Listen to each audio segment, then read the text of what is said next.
तुमसर तालुक्यातील चांदपूर जलाशयालगत असलेल्या सोंडा डॅम येथे मासे पकडण्याच्या नादात एका तरुणाला आपला जीव गमवावा लागलाय। मृतक राजेंद्र मोरेश्वर आंबाडारे वय वर्ष 30 असं मृतकाचं नाव असून तो पार पिंडेके पार तालुका तुमसर जिल्हा भंडारा येथील रहिवासी आहे। मिळालेल्या माहितीनुसार राजेंद्र हा बावनथडी नदीवरील सोंडा डॅमवर सकरधरा येथील रतन व पिपऱ्या येथील 2 मुलांना घेऊन मासे पकडण्याकरिता गेले असता मासे पकडताना त्याचा पाय घसरल्याने नदीवरील डॅमच्या पाण्यात बुडून त्याचा जागीच मृत्यू झालाय।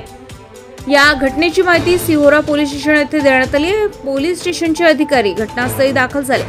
मृतदेह पाण्याच्या बाहेर काढून पंचनामा करून शवविच्छेदनाकरिता तुमसर येथे पाठवण्यात आले। पुढील तपास सिहोरा पोलीस स्टेशनचे ठाणेदार नितीन मदणकर यांच्या मार्गदर्शनामध्ये पोलीस हवालदार मनोज इडपाते करीत आहे।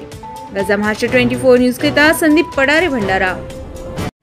ताज्या घडामोडी आणि बातम्या जाणून घेण्यासाठी गरजा महाराष्ट्र 24 न्यूज या आपल्या YouTube चॅनलला सबस्क्राइब करा आणि बेल आयकॉन दाबायला विसरू नका, जेणेकरून आपला व्हिडिओ आल्याची ताजी खबर तुम्हाला ताबडतोब मिळेल।